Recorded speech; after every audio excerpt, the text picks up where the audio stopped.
안녕하세요. 안대희 변호사입니다. 이 앞에 영상에 말씀드렸던 수사기관에서 나보고 나오라고 연락이 왔다. 그럴 때 뭘 파악해야 되냐, 이 점에 대해서 계속 이어서 말씀드리도록 하겠습니다.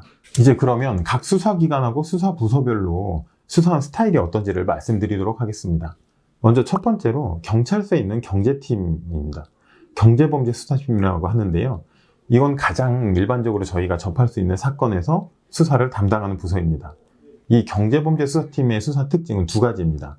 첫 번째는 주로 재산범죄를 다룬다는 점하고, 두 번째는 고소고발 사건이다는 점입니다. 고소고발 사건이다, 이게 뭐가 다르냐면요, 상대방이 있는 사건이라는 겁니다.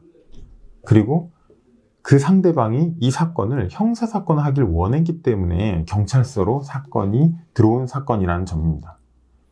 수사기관에서 직접 수사를 해서 혐의자를 입건하고 조사한 것을 원해서 발생한 사건이 아니고요.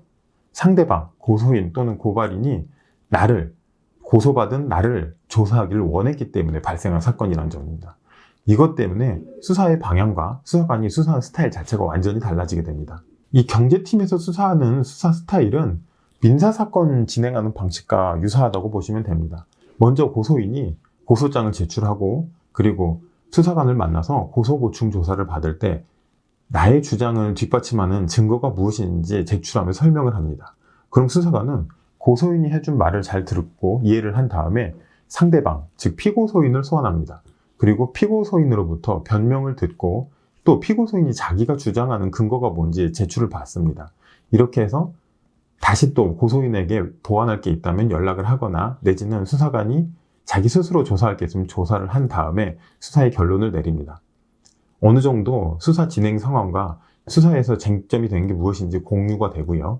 또 피고소인 같은 경우는 고소장에 있는 혐의 사실을 정보공개 청구를 통해서 어떤 내용인지 파악할 수도 있습니다. 경제범죄수사팀은 인지수사를 하는 게 아니라 고소고발 사건을 처리하기 때문에 자신에게 배당된 사건을 처리하게 됩니다. 또 피고소인 몇 명에 대해서 혐의가 있다고 인정을 받았냐, 이게 중요한 게 아닙니다.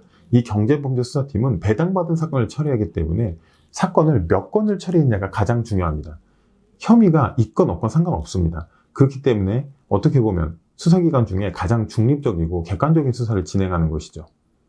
그래서 수사관이 피고소인인 나를 어떻게든 혐의를 인정받기 위해서 적극적으로 뒤를 캐거나 이런 수사를 하진 않을 것이다, 약간 이런 믿음을 가지고 나가실 수 있거든요. 이제 다음으로 경찰서 지능범죄수사팀에서 수사를 받게 되는 상황을 말씀드리겠습니다. 지능범죄수사팀은 고소고발 사건이 아니라 인지사건을 수사하는 곳입니다.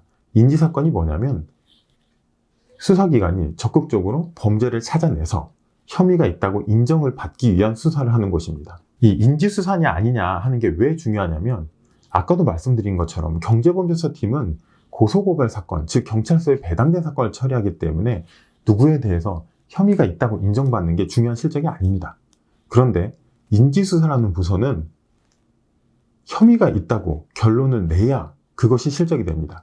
몇 건을 처리했냐가 중요한 게 아닙니다. 혐의가 없다고 결론 낸 사건은 결국 일을 하지 않은 사건이 되고요. 이 사람이 혐의가 있다 인정낸 게 기본적인 실적이 되고, 나아가서 이 사람을 구속을 했다, 이게 중요한 실적이 됩니다.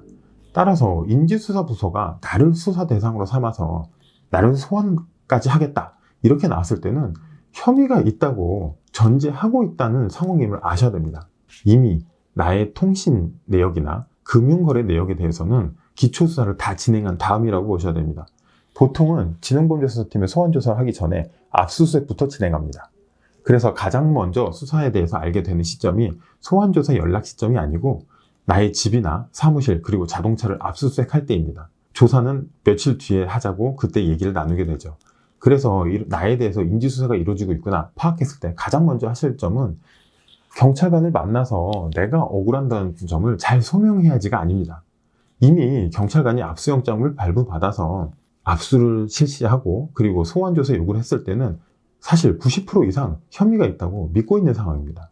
그렇기 때문에 가장 먼저 형사사건을 전문적으로 처리하는 변호사를 만나서 현재 상황을 설명하시고 어떻게 대응할지에서 상의를 하셔야 됩니다. 저에게 도움이 필요하시다면 제 이메일이나 아니면 제 연락처로 전화를 주시면 제가 가능한 범위 안에서는 상담을 드리도록 하겠습니다.